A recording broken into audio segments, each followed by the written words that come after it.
tax reform. They might forget that over the last 2 years, this House and this party have put forward legislation that do away with the loopholes as part of a larger tax reform proposal. My friend across the aisle continually talks about a smart and balanced way to balance the budget. He talks about responsibility. But if you asked him, Mr. Speaker, for his legislation, when does a Democrat bill balance? When does their budget balance?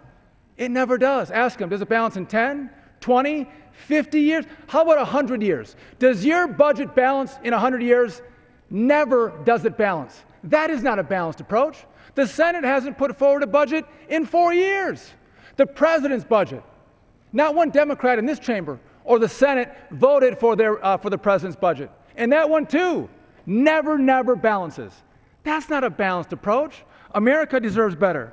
But on this current legislation, America and Americans have a right to know how much their government is accumulating in debt in their name. Grandparents and parents, they have a right to know how much debt is going to be passed off to their grandchildren and their children. Those little preschoolers, those toddlers, those infants that are going to inherit this massive debt, they have a right to know.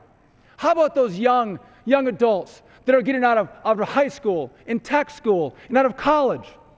They have a right to know as they look at their car loans, at their student loans, at that new house loan. They have a right to know how much they're going to inherit and pay back over the course of their working years of this irresponsible debt.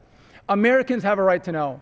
This legislation is important because this is the first step to making sure America knows the fiscal trouble we're in and to encourage our friends across the aisle to get together and not use terminology of a balanced approach, but actually give us a balanced budget. I yield back. The gentleman yields back.